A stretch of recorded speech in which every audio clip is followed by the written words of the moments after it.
Olá, sejam bem-vindos aí para a nossa aula de Biologia. Eu sou o professor Daison Jardim e vamos ver aí o que temos na nossa aula 12, que é sobre revisão. Então, caderno e caneta na mão e vamos para a nossa aula.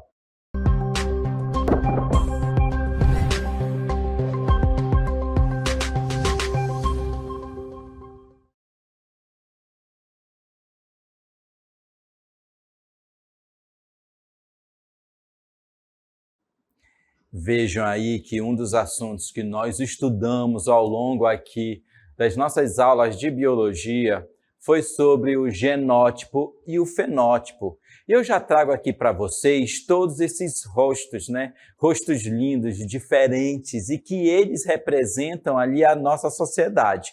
Olha ao seu redor, olhe os seus familiares, os seus amigos e vejam quais características possivelmente são parecidas ou são muito diferentes. Então, nós estamos falando aí de uns assuntos, né, de conceitos relacionados à genética. E nós temos aqui dois, que são o genótipo e o fenótipo. Então, vejam aí que o genótipo e fenótipo, eles são conceitos criados pelo pesquisador dinamarquês William Ludwig Johansen, né, lá em 1857, né, em 1927, tá? Foi o seu período ali em que ele viveu, em que ele fez esses estudos, né, todos eles relacionados ali à genética no início do século XX. Então, para cada um desses conceitos, e como aí você tem um termo pesquisador, né? Então, os pesquisadores, eles adotam aí os métodos científicos, eles estão ali associados a um laboratório e eles colocam em prática ali um conjunto de etapas a partir daquela curiosidade que ele teve, né? Então, essa curiosidade, a partir das características do indivíduo, é que o levou aí aos conceitos, e nós vamos ver o primeiro destes aqui, que é sobre a genética. No genótipo, é o conjunto de genes que são as informações genéticas. Então, nós vamos retomar aí aos estudos que estão relacionados ao genótipo. Vejam que o genótipo, ele é o conjunto de genes que são as informações genéticas herdadas dos pais, ou seja, é o composto dos genes maternos e paternos. Quando nós falamos ali que os genes que são herdados dos pais, né, essas informações genéticas herdadas dos pais, nós automaticamente já temos que nos referir, nós já temos que voltar lá aos assuntos que estão relacionados aos gametas masculinos, que são ali, que é o espermatozoide, que lá no seu interior tem essas características genéticas do pai, e também nós temos que lá lembrar, né, do óvulo, que é o gameta feminino, que lá no seu interior também, né, dentro do núcleo, ele vai ter ali as características no óvulo, possuem as características genéticas da mãe.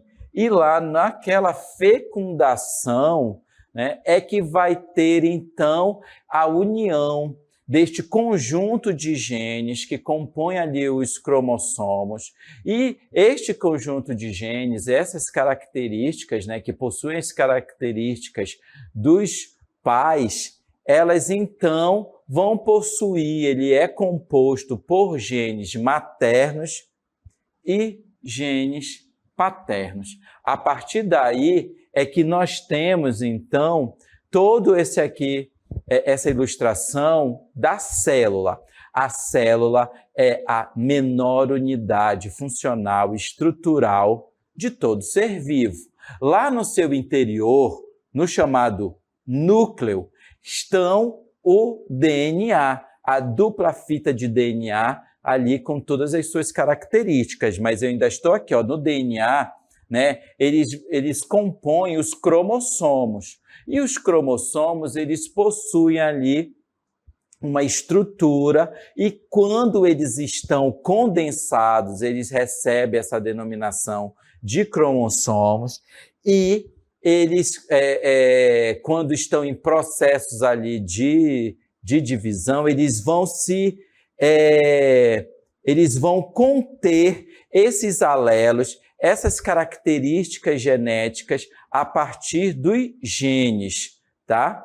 Esses genes, então, eles são ali observados a partir de estudos genéticos que são realizados também em laboratórios muito, digamos assim, muito especializados, tá? Onde tem análises, várias análises que esses pesquisadores eles realizam para poder conseguir decifrar, né, esses conjunto aí de genes que compõem o DNA.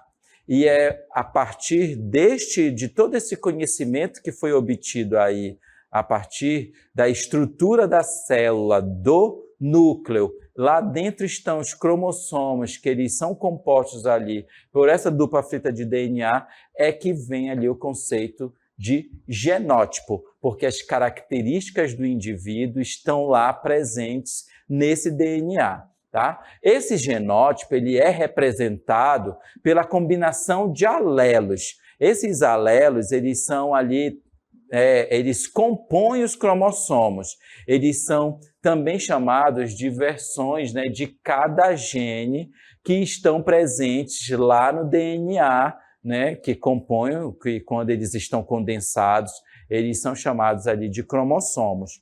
Esses alelos, né, eles são usados, para a representação deles, eles são usados letras. E aí essas letras podem ser maiúsculas ou minúsculas.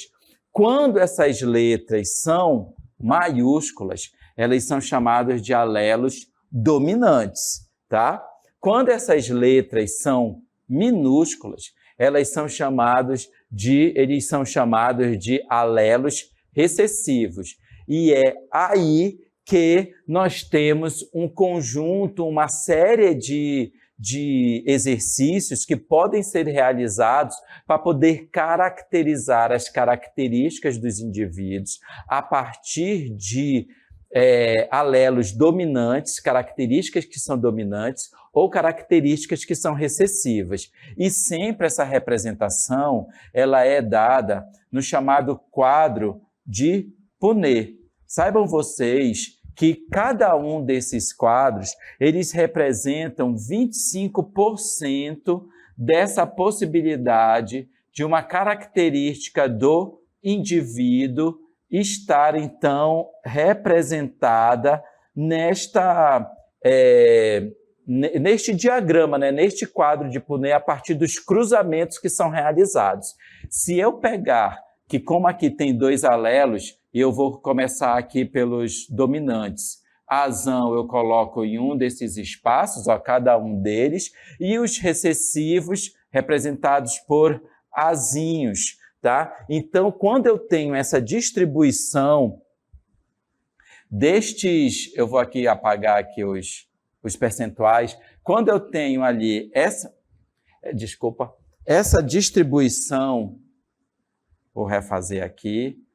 Quando eu tenho essa distribuição dos alelos e eu começo a fazer os cruzamentos deles, eu vou começar a representar aqui essa distribuição deles e aí eu começo a perceber, ó, se nesse caso aqui eu tenho todos eles, né, nos descendentes, porque esse daqui são os descendentes, né? Eles são os descendentes.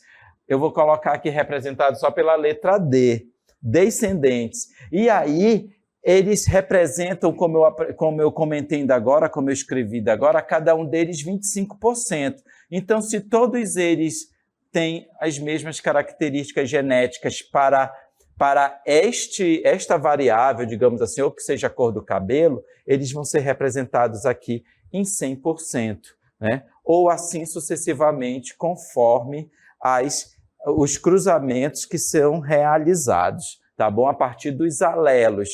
E aí é quando nós temos essa representação do genótipo, essa representação genotípica. Mas nós também temos o fenótipo. E vamos ver agora o que é o fenótipo. É o resultado da interação entre os genes, que é o genótipo, e o ambiente.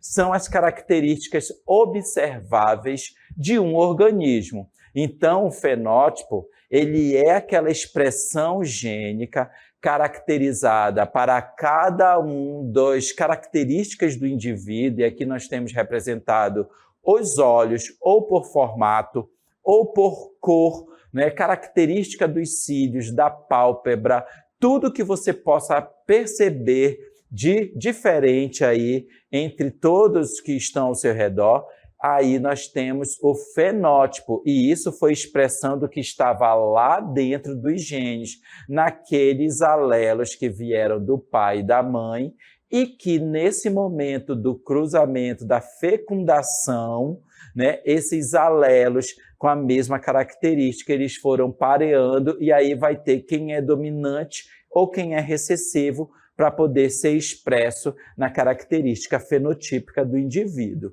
Exemplos: formato e cor dos olhos, tonalidade da pele, cor e textura do cabelo, altura do indivíduo, tipo sanguíneo aí, né, AB positivo, por exemplo, entre outros.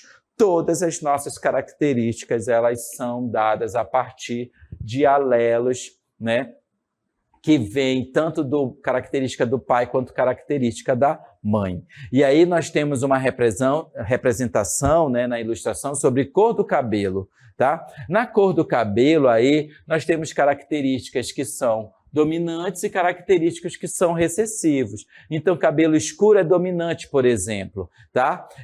Aqui essa linha, vocês estão percebendo aqui, ó, essas linhas de calvície, de entradas, né, no cabelo, também são dominantes, né?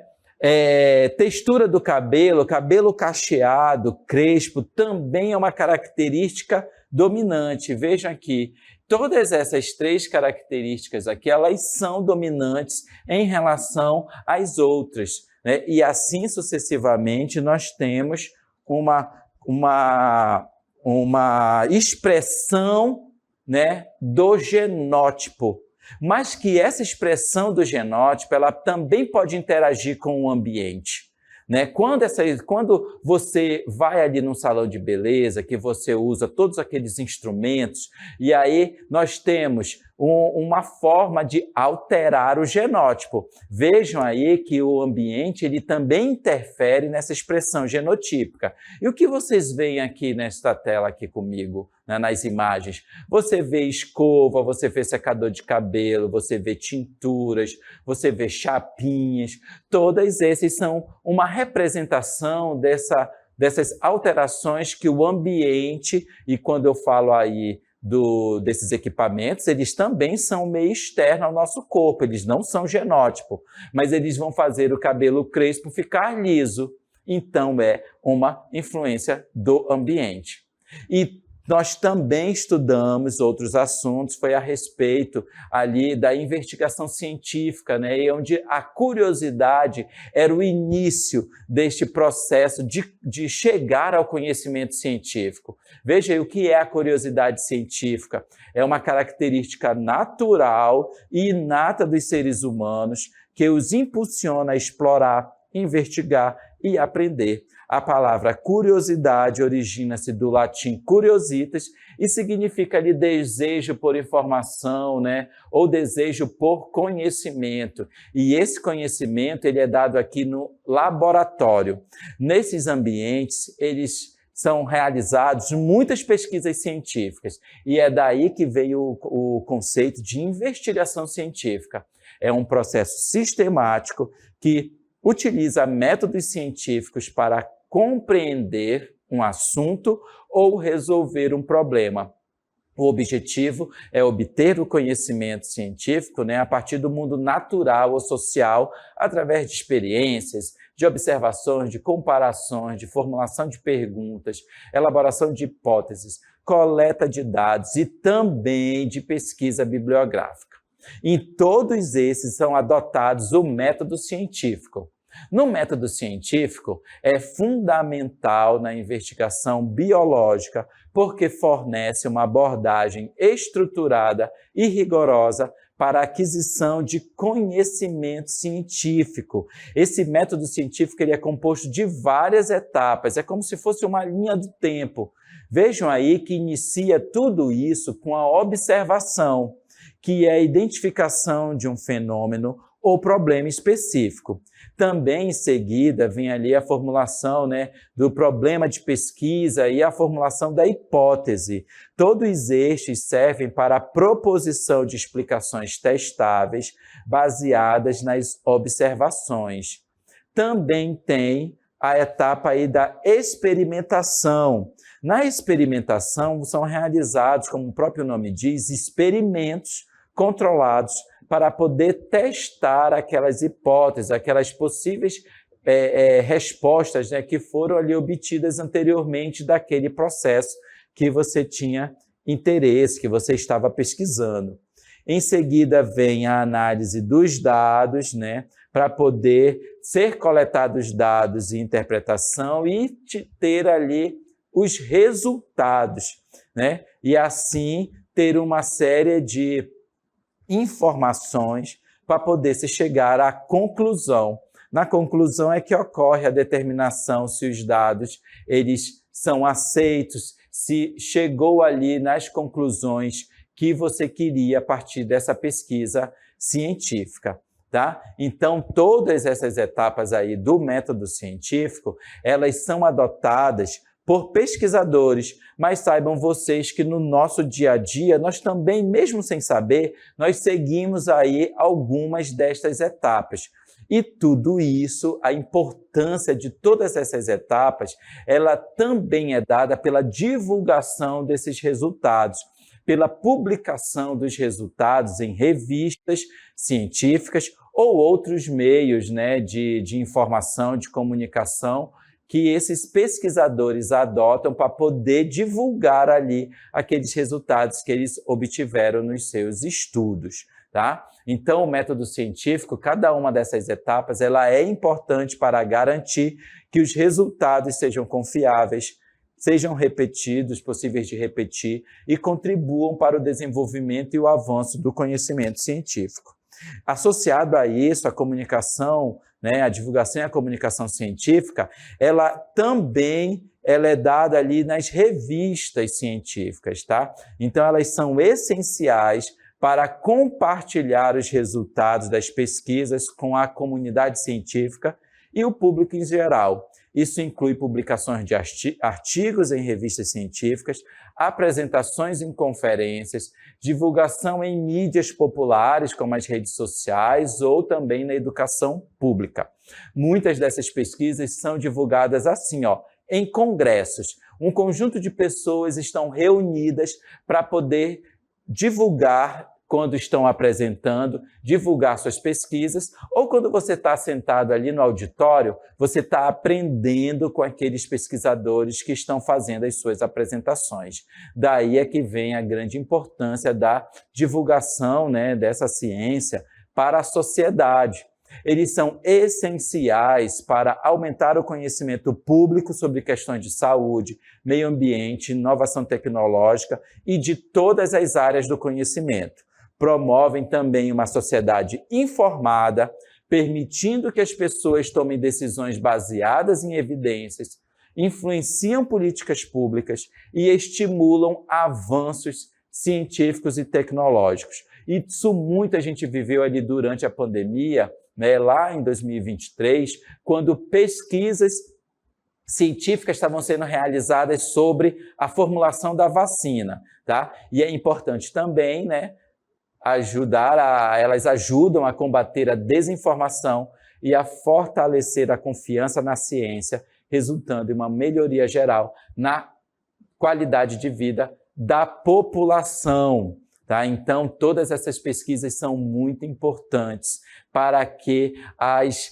tudo que é realizado dentro ali dos laboratórios sejam, então, divulgados para a sociedade.